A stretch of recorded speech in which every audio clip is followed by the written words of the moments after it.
ధన్యవాదాలండి. ఈనాటి కార్యక్రమానికి సభాధ్యక్షత వహించవలసిందిగా రాష్ట్ర పర్యాటక సాంస్కృతిక సినిమాటోగ్రఫీ శాఖ మాత్యులు శ్రీ కందుల దుర్గేష్ గారిని వారి తొలి పలుకులు అందించవలసిందిగా ఆహ్వానిస్తున్నాం.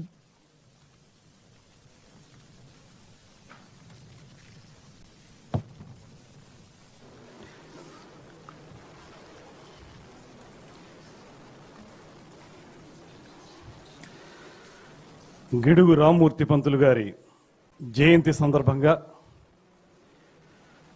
జయంతిని పురస్కరించుకుని ఆంధ్రప్రదేశ్ ప్రభుత్వం నిర్వహించుకుంటున్నటువంటి తెలుగు భాషా దినోత్సవానికి సంబంధించి ముఖ్య అతిథిగా విచ్చేసి గడిచిన 5 సంవత్సరాల కాలంలో తెలుగు భాషని మాతృభాషని మృత భాషగా చేసినటువంటి ఆ ప్రభుత్వానికి వ్యతిరేకంగా అద్భుతమైనటువంటి మన తెలుగు భాషని తిరిగి పునరుద్ధరించడానికి పునరుజ్జీవం కల్పించడానికి దీక్షా కంకణబద్ధులైనటువంటి పెద్దలు ముఖ్యమంత్రి వర్యులు శ్రీ చంద్రబాబు నాయుడు గారికి పఠనాసక్తిని పెంపొందించడం ద్వారా తెలుగు భాష యొక్క గొప్పదనాన్ని ప్రపంచం నలుమూలలా తెలియజేస్తూ తన ప్రతి ప్రసంగంలోనూ కూడా సాహితీ గుబాళింపులు అందిస్తూ తెలుగు సొబగుల్ని ప్రేక్షకులకి శ్రోతలకి అందించేటువంటి నిరంతర కృషి వలులు మన ఉప ముఖ్యమంత్రి శ్రీ కొణిదెల పవన్ కళ్యాణ్ గారికి, వేదిక మీద ఉన్నటువంటి పార్లమెంటు సభ్యులు, శాసనసభ్యులు, అధికారులు, అనధికారులకి అన్నిటికంటే మించి రమారమి 3-4 గంటలుగా ఈ వేదిక మించి సాగుతున్నటువంటి అద్భుతమైనటువంటి సాంస్కృతిక కార్యక్రమాలని తిలకిస్తూ జేజేలు పలుకుతున్నటువంటి అభిజ్ఞ రసజ్ఞులైనటువంటి ప్రేక్షకులందరికీ కూడా ఆంధ్రప్రదేశ్ ప్రభుత్వం తరపున, కల్చర్ డిపార్ట్మెంట్ తరపున ప్రత్యేకమైనటువంటి నమస్సుమాంజలి తెలియజేస్తా ఉన్నాను. ఇవాళ మనం ఈ రకమైనటువంటి వాడుక భాషని, అదేవిధంగా సరళమైనటువంటి భాషని, ప్రజలందరికీ అర్థమయ్యే భాషని, పామరులు సైతం మాట్లాడుకునేటువంటి తెలుగు భాషని మనకు అందించడానికి ఎంతో కృషి చేసినటువంటి మహానుభావుడు గిడుగు రామ్మూర్తి పంతులు గారు అనేటువంటి మాటని ఈ సందర్భంగా గుర్తు చేసుకోవాలి.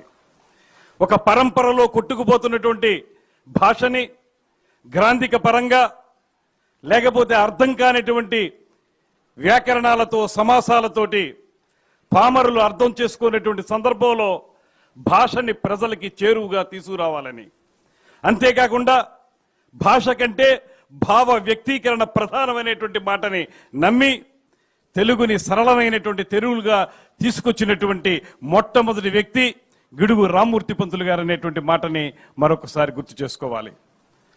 మనం ఆధునిక ఆంధ్ర భాషకి వైతాళికులుగా చెప్పబడేటువంటి వీరేశలింగం పంతులు గారు, గురజాడ అప్పారావు గారి సరసన అద్భుతమైనటువంటి కృషితోటి నిలబడినటువంటి వ్యక్తి గిడుగు రామ్మూర్తి పంతులు గారు. అందుకే ఆయన మనకి ప్రాతస్మరణీయులు, తెలుగు వారందరికీ ప్రాతస్మరణీయులు.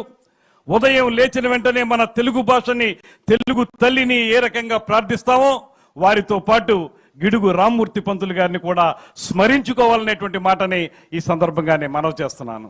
అంతేకాదు, ఆ రోజుల్లో ఆదివాసీ భాష అయినటువంటి సవర భాష, ఆ భాషలో అనేక మంది మాట్లాడుతుంటే దానికి లిపి లేకపోతే ఆ భాషా వ్యాప్తి కోసం కృషి చేసి లిపిని ఏర్పాటు చేసినటువంటి మహానుభావుడు గిడుగు రామ్మూర్తి పంతులు గారు అనేటువంటి మాట కూడా మనవి చేయాలి. అంతేకాకుండా ఇవాళ పాఠ్య పుస్తకాల్లో కానీ, ఆ తర్వాతి కాలంలో వచ్చిన కవిత్వానికి నాంది పలికినటువంటి అనేక మంది కవులకి మార్గదర్శకుడిగా నిలిచినటువంటి మహానుభావుడు గిడుగు రామ్మూర్తి పంతులు గారు. ఆ రకమైనటువంటి ఆయన కృషి వల్లే ఆయన 161వ జయంతిని ఈరోజు జరుపుకుంటున్నప్పటికీ కూడా మనందరం కూడా ఘనంగా చెప్పుకుంటున్నాం. వారు అందించినటువంటి తెలుగు భాషా వారసత్వాన్ని మనం కొనసాగిస్తున్నాం అనేటువంటి మాటని గుర్తు చేసుకుంటా ఉన్నాం. వారు ఎంత కృషి చేశారో, ఎంతగా ప్రజల భాషగా తెలుగుని తీర్చిదిద్దడానికి కృషి చేశారో ఆ కృషిని కొనసాగించాల్సినటువంటి బాధ్యత మనందరి మీద ఉంది. ఇవాళ మీ అందరికీ నేను మనవి చేస్తున్నాను, గడిచిన 5 సంవత్సరాల కాలంలో తెలుగు భాషని సంపూర్ణంగా చంపేయడానికి చేసిన ప్రయత్నానికి ఖచ్చితంగా ఈ ప్రభుత్వం, మన ముఖ్యమంత్రి గారు, ఉప ముఖ్యమంత్రి గారి నేతృత్వంలో అడ్డుకట్ట వేసిందనేటువంటి మాటను మాత్రం స్పష్టంగా చెప్పాలి. ఇవాళ మనకి ఆంగ్ల భాష వద్దని మనం అంటం లేదు, కానీ ప్రాథమిక స్థాయిలో తెలుగు భాష కావాలి, అది కూడా వ్యవహారిక భాష అయి ఉండాలనేటువంటి మాటనే మనం చెప్తా ఉన్నాం. నేను చిన్నప్పుడు చదువుకున్నప్పుడు పుస్తకాల్లో వచ్చేది, ఎవరైతే తల్లి తాగి పెరిగినటువంటి పిల్లవాడు ఉంటాడో, అదేవిధంగా పోత పాలు తాగి పెరిగినటువంటి పిల్లవాడికి మధ్య ఉండేటువంటి వ్యత్యాసం, తల్లి పాలు తాగి పెరిగినటువంటి పిల్లవాడు ఆరోగ్యంగా పెరుగుతాడు, పోత పాలు తాగి పెరిగిన పిల్లవాడు అంత ఆరోగ్యంగా ఉండడనేటువంటి మాట. అదేవిధంగా మాతృభాషలో విద్యాబోధన పొందినటువంటి వ్యక్తులకి పరభాషలో విద్యాబోధన పొందినటువంటి వ్యక్తులకి అంతే తేడా ఉంటుందనేటువంటి మాటను కూడా మనం చదువుకున్నాం. ఇవాళ అందుకే మేము మనవి చేస్తా ఉన్నాం, ఈ ప్రభుత్వం కృత నిశ్చయంతో ఉంది. ఖచ్చితంగా ప్రాథమిక స్థాయిలో తెలుగు భాషకి అగ్రపీఠం వేస్తామనేటువంటి మాటని, తెలుగు భాషలోనే మనం ఖచ్చితమైనటువంటి పాఠ్య బోధనని చేస్తామనేటువంటి మాటని స్పష్టం చేస్తా ఉన్నాం. తర్వాతి కాలంలో ఖచ్చితంగా మనం అంతర్జాతీయంగా జాతీయంగా ఎదగాలంటే ఆంగ్ల భాష కావాలి, అదేవిధంగా జాతీయ భాష కూడా కావాలి. అంత మాత్రం చేత మన తెలుగు భాషని మృత భాష చేసేటువంటి హక్కు మన ఎవ్వరికీ లేదనేటువంటి మాటను మనం చేస్తా ఉన్నాం. ఇవాళ మనం చూసుకుంటే ఎన్ని పాఠశాలలు ఆంగ్ల మాధ్యమంలోకి వెళ్ళిపోయి తెలుగు భాషను పూర్తిగా మర్చిపోయేటువంటి పరిస్థితిని 5 సంవత్సరాల కాలంలో వారు ఏర్పాటు చేశారు.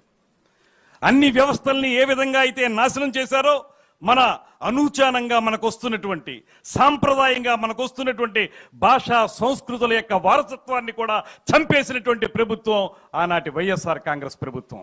ఇవాళ మనం మాత్రం చెప్తున్నాం, ప్రాథమిక స్థాయిలో తెలుగు మాధ్యమంలో మనం చదువులు నేర్చుకుంటాం కూడాను.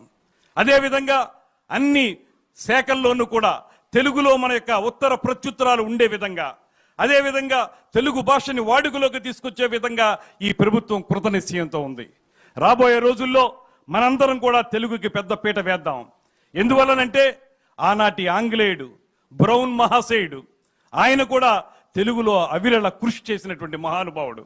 తెలుగు యొక్క గొప్పదనాన్ని అర్థం చేసుకున్నాడు కనుకే బ్రౌన్ మహాశయుడు అద్భుతమైనటువంటి తెలుగు నిఘంటువుని తయారు చేయగలిగాడు.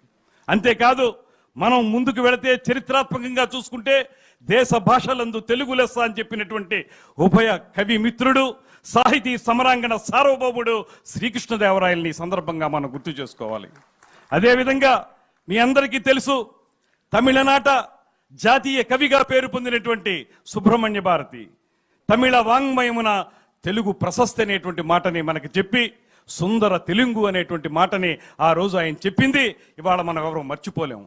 ఇతర భాషల్లోనే, ఇతర ప్రాంతాల్లోనే తెలుగు యొక్క గొప్పదనాన్ని ఆ రకంగా మనం కొనియాడబడినటువంటి సందర్భంలో మన ప్రాంతం వాళ్ళు గతంలో పరిపాలించినటువంటి పరిపాలకులు తెలుగుని చంపేయాలని చూసినటువంటి ఒక దుర్మార్గమైనటువంటి విధానాన్ని మనందరం కూడా ముక్త కంఠంతో ఖండించాలనేటువంటి మాటని మీ అందరికీ మనవి చేస్తూ, గ్రాంధిక నెత్తిని పిడిన గిడుగు వ్యవహార భాషగా, ఒక ప్రయోక్తగా, స్థాపకునిగా ఘనుడు మన గిడుగు.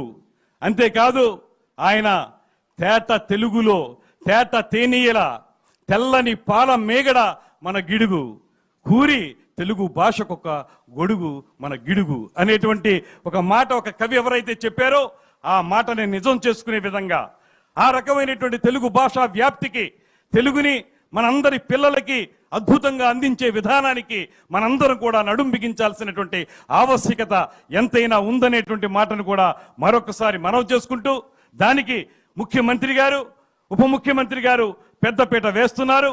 ఖచ్చితంగా రాబోయే రోజుల్లో మన తెలుగు యొక్క గొప్పదనాన్ని మనకు అందిస్తారు.